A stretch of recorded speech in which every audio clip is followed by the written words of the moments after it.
আজ আমরা জানবো কেন বাংলাদেশ এখন আর নতুন পোশাক বা রেমিটেন্সের দেশ নয়, বরং দক্ষিণ এশিয়ার একটি উদীয়মান সামরিক শক্তি। কি সেই ভয়ঙ্কর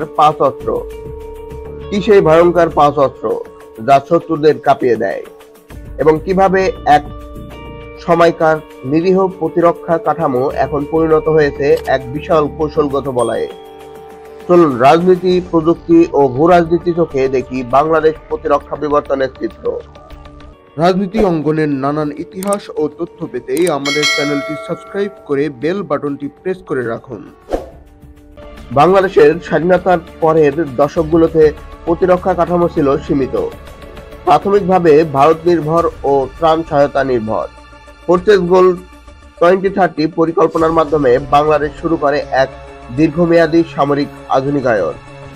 কিন্তু 2024-এর গণ অভ্যুত্থানের পর পাল্টাতে শুরু করে বাংলাদেশের দৃশ্যপট।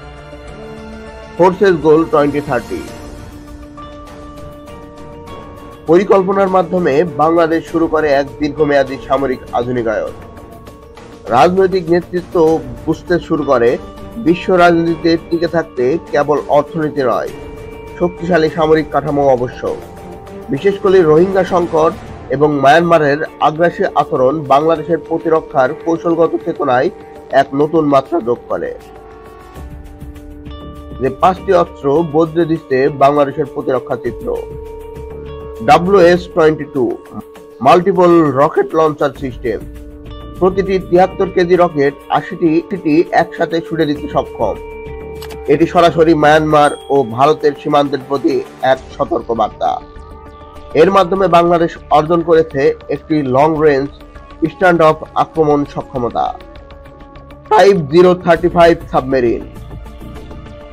এটি নিঃশব্দে কাজ করতে সক্ষম, শত্রু জাহাজ ধ্বংস করে দিতে পারে বিনা সংকটেই। বঙ্গোপসাগরে একক আধিপত্য বজায় রাখতে এটি গুরুত্বপূর্ণ একটি অস্ত্র। F-17 thunder block 3 MiG-29 upgraded. আধুনিক অ্যাভিওনিক্স ও রাডার সিস্টেম যুক্ত এই যুদ্ধ বিমানগুলি বাংলাদেশের আকাশের আধিপত্য আরো দৃঢ় করে। এটি ভারতের Su-30 এর পাল্টা হিসাবে গুরুত্বপূর্ণ। FM-90 SWORD surface two air missile. এটি হেলিকপ্টার, ফাইটার জেট ও ড্রোন তাৎক্ষণিকভাবে ধ্বংস করতে সক্ষম। একেবারে নতুন প্রতিরক্ষা ঢাল। Z-05 উভচর ট্যাঙ্ক। নদীমাতৃক ভূখণ্ডে এই ট্যাঙ্ক দ্রুত চলাচল করতে সক্ষম। কৌশলগত যুদ্ধক্ষেত্রে এটি বাংলাদেশের এক অনন্য সুবিধা দেয়। মিয়ানমার ইতিমধ্যে বাংলাদেশকে একটি সামরিক চ্যালেঞ্জ হিসাবে বিবেচনা করেছে। তাদের সীমান্তে অতিরিক্ত সেনা মোতায়েন ও জঙ্গি তৎপরতা এর প্রমাণ। ভারত একদিকে উদ্বিগ্ন, অন্যদিকে বাংলাদেশের সাথে প্রতিরক্ষা সহযোগিতাও বাড়াতে চাচ্ছে। চীন ও তুরস্কের সাথে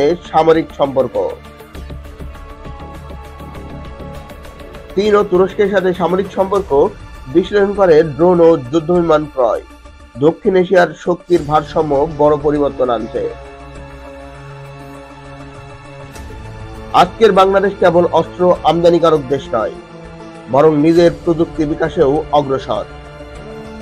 তুরস্কের সহযোগিতায় তৈরি হওয়া কম্প্যাক্ট ড্রোন, নিজস্ব রিমোট অস্ত্র সিস্টেম ও হালকা যুদ্ধযান, সবই এর প্রমাণ।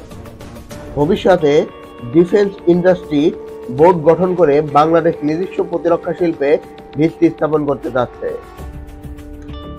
অস্ত্রের চেয়েও বড় শক্তি হলো মনোবল। বাংলাদেশের সৈনিকরা জানে তাদের পিছনে 1 কোটি প্রাণের রক্তের ইতিহাস। সেই মনোবলই তাদের শত্রুর চোখে ভয়ঙ্কর করে তোলে। দেশের প্রতি প্রেম, আত্মত্যাগের মানসিকতা ও শৃঙ্খলা, এগুলো মিলেই বাংলাদেশকে দক্ষিণ এশিয়ার একটি উদীয়মান প্রতিরক্ষা পরাশক্তিতে রূপ দিচ্ছে। আজকের আলোচনা ছিল শুধুমাত্র অস্ত্র প্রযুক্তি নয়, বরং একটি জাতির আত্মবিশ্বাস, কৌশলগত চিন্তা ও ভবিষ্যৎ দৃষ্টিভঙ্গির গল্প। যদি আপনিও বিশ্বাস করেন বাংলাদেশ এখন আর পিছিয়ে নেই, তাহলে এই ভিডিওটি শেয়ার করুন, লাইক দিন আর সাবস্ক্রাইব করুন। দেখা যাবে পরবর্তী বিশ্লেষণে। ধন্যবাদ।